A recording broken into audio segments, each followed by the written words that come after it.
नमस्कार, मैं हूं विनोद महला। आप देख रहे हैं दामुदा। कुरुक्षेत्र लोकसभा चुनाव को लेकर तमाम बड़ी पार्टियों ने अपने प्रत्याशियों की घोषणा कर दी है। अब चुनावी दंगल में प्रत्याशी जोर आजमाइश करेंगे, जनता के बीच में जाएगी। जहां तक की बात करें, इस दफा कुरुक्षेत्र लोकसभा एक हॉट सीट बन गई है और मुकाबला बड़ा टेढ़ा होने वाला है। रहा भारतीय जनता पार्टी के लिए भी आसान नहीं है। मेहनत आम आदमी पार्टी के प्रत्याशी सुशील गुप्ता को भी करनी पड़ेगी। अभय सिंह चौटाला ने सबके समीकरण खराब कर दिए हैं। जहां तक की बात करें, भारतीय जनता पार्टी ने यहां पूर्व सांसद नवीन जिंदल को चुनाव मैदान में उतारा है। हालांकि चर्चा इस बात को लेकर चली हुई थी कि नवीन जिंदल भारतीय जनता पार्टी में शामिल नहीं होंगे और इस बारे में वो इनकार भी करते रहे, लेकिन एकदम उन्होंने एंट्री की और टिकट लेकर आए हैं। आज नवीन जिंदल थोड़ी देर में कुरुक्षेत्र में पार्टी के जो लोकसभा कार्यालय है वहां पर पहुंचेंगे और मुख्यमंत्री नायब सिंह सैनी उनके साथ होंगे। लेकिन इस दफा समीकरण बिल्कुल बदले हुए हैं। जब 2004 और 2009 के लोकसभा चुनाव में नवीन जिंदल यहां से सांसद बने थे, तब वो कांग्रेस के टिकट पर बने थे और कुरुक्षेत्र संसदीय क्षेत्र में कांग्रेस की अच्छी पकड़ रही है। हालांकि 2014 में नवीन जिंदल हार गए थे और 2019 के लोकसभा चुनाव में उन्होंने टिकट नहीं लिया था और निर्मल सिंह यहां से चुनाव लड़े थे, वो भी हार गए थे। बात 2024 की करें, अब बिल्कुल समीकरण बदले हुए हैं। 2014 की बात करें या फिर 2019 की बात करें, मोदी लहर थी और 2004 और 9 की बात करें तो उस समय कांग्रेस के प्रति लोगों का रुझान बढ़ा हुआ था। और कुरुक्षेत्र संसदीय क्षेत्र की बात करें तो 3 लाख के आसपास जाटों की वोट है और जाट भारतीय जनता पार्टी से खासे नाराज है।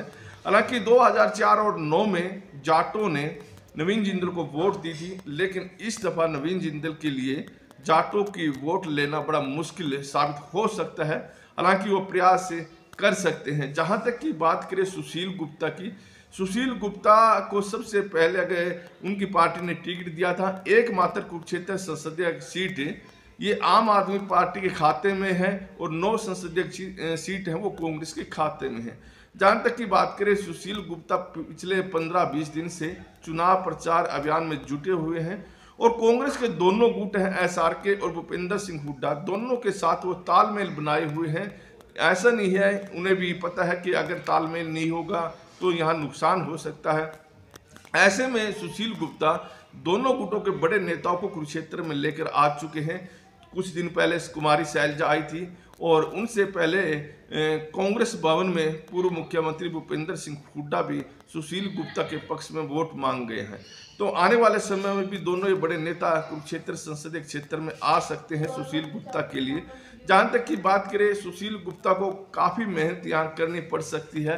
कारण साफ है, क्योंकि जो वैश्य यानी जो अग्रवाल समाज के वोट थे अब वो डिवाइड होंगे। हालांकि ज़्यादा वोट अग्रवाल समाज के नहीं हैं, लेकिन पिछले कुछ दिनों में अगर हमने देखा भी है कि बहुत सारे जो अग्रवाल समाज के लोग थे वो सुशील गुप्ता के साथ खड़े थे। हालांकि पहले 2004, 2009 और 2014 के चुनाव वो नवीन जिंदल के साथ खड़े होते थे।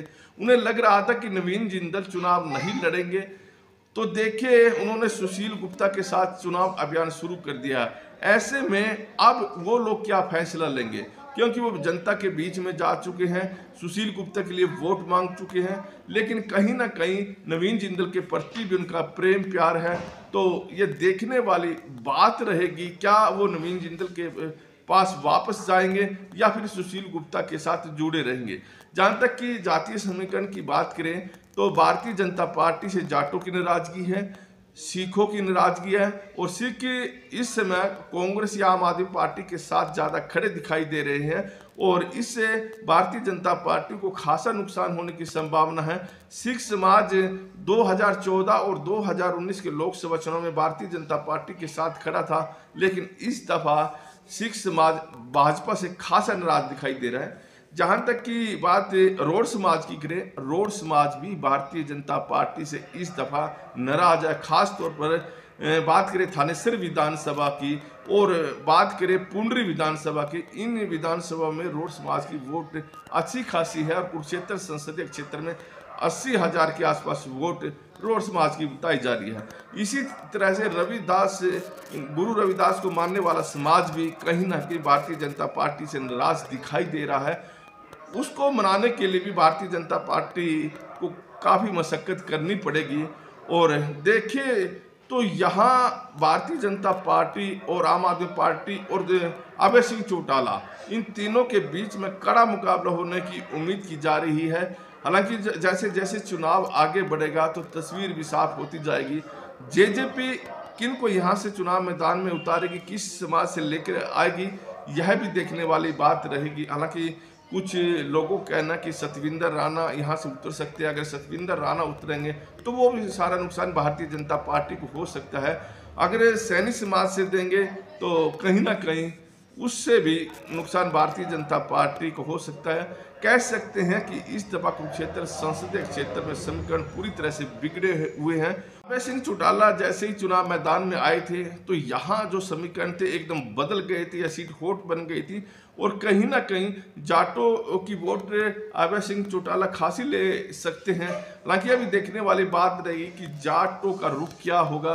क्या पूर्व मुख्यमंत्री भूपेंद्र सिंह हुड्डा के प्रभाव में आकर सुशील गुप्ता को वोट देंगे, या फिर वो अभय सिंह चौटाला के साथ जाएंगे। खैर यह भी हो सकता है कि जाट पहले ये देखेंगे कि पलड़े में कौन सा बारी है। अभय सिंह चौटाला भारी दिखाई दिया तो वो अभय सिंह के साथ जा सकते हैं। अगर उन्हें लगा कि अभय सिंह चौटाला ज़्यादा वोट नहीं लेंगे तो उस स्थिति में जाट सुशील गुप्ता के साथ भी जा सकते हैं। हालांकि रामपाल माजरा अब इंडियन नेशनल लोकदल में आ गए हैं और वो पार्टी के प्रदेश अध्यक्ष भी बने हैं, तो उनके आने के बाद भी इंडियन नेशनल लोकदल को खासा फायदा हुआ है। खासतौर पर हम कलायत विधानसभा की बात करें, रामपाल माजरा कलायत विधानसभा से चुनाव लड़ना चाहते हैं और लोकसभा चुनाव के 4 महीने बाद विधानसभा चुनाव होंगे। ऐसे में रामपाल माजरा कलायत विधानसभा से ज़्यादा वोट दिलाने का प्रयास अभय सिंह चौटाला को करेंगे, क्योंकि उसके बाद यह अनुमान लग जाएगा कि देखिए रामपाल माजरा कहां पर खड़े। अगर कम वोट आई तो रामपाल माजरा को विधानसभा चुनाव में ज़्यादा मशक्कत करनी पड़ेगी। इसी तरह से लाडवा विधानसभा की बात करें, यहाँ शेर सिंह बड़श्यामी का जो रुतबा है खासा अच्छा है और यहाँ भी शेर सिंह बड़श्यामी अभय सिंह चौटाला को अच्छी खासी वोट दिलवा सकते हैं। इसी तरह से रादौर विधानसभा से भी अभय सिंह चौटाला बढ़िया उम्मीद कर रहे हैं। तो आने वाले दिनों में शाहबाद विधानसभा या फिर थानेसर विधानसभा या फिर पेहोवा और दूसरे गोलाचीका विधानसभा में भी अभय सिंह चौटाला को खासी मेहनत करनी पड़ेगी। यदि वो अच्छी मेहनत कर गए तो हो सकता है कि त्रिकोणीय मुकाबले में और ज़्यादा रोचक बन जाए। तो देखें, किसी भी प्रत्याशी के लिए अभी ये जो कुरुक्षेत्र संसदीय सीट है वो खुली नहीं है और आने वाले दिनों में जब चुनाव प्रचार चरम पर होगा और लोग मन बना लेंगे कि मैंने इस पार्टी को वोट देना है, ये पार्टी जीत सकती है, तब जाकर कुछ तस्वीर साफ हो पाएगी।